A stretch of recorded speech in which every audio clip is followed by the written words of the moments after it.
Hi, I'm Eve Samples, Executive Director at Friends of the Everglades, and I wanted to chat with you for just a minute today about Governor Ron DeSantis's executive order on the environment that was issued on January 10th, 2023, just last week. We're getting a lot of questions about this order. People want to know what it means. Will it help our water in Florida? Will it restore the Everglades? And the answer to all of those questions really lies in the follow through. So I'm going to break down what's arguably the biggest promise in the order. This is what captured the headlines and news coverage last week, and that is DeSantis's commitment to secure $3.5 billion in funding over the next 4 years for Everglades restoration and to protect what he calls water resources. So that's a lot of money, right? What will it go for? Well, DeSantis is vague in the order. He says this funding will be used for projects including those that protect, quote, water quality and water supply. So water supply is a term to key in on here. We often hear water supply being used to describe irrigation for large industrial sugarcane growers south of Lake Okeechobee. It's kind of a code term. And unfortunately, those irrigation needs are often at direct odds with environmental needs.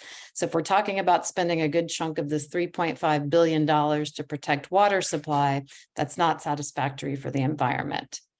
Now, Everglades restoration spending sounds promising, right? And some portion of that $3.5 billion would be used for that and water quality projects. But again, the devil's really in the details, and DeSantis is vague in the order in terms of what that will go for. He doesn't make any reference in the order to what we at Friends of the Everglades see as the biggest and most pressing need for Everglades restoration, which is acquiring land to recreate more marshes south of Lake Okeechobee, more stormwater treatment areas as they're known.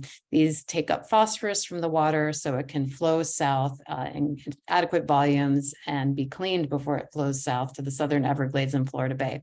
This has the added benefit of reducing discharges east and west to the northern estuaries. So again, we know we need more STAs, more man-made marshes south of Lake Okeechobee.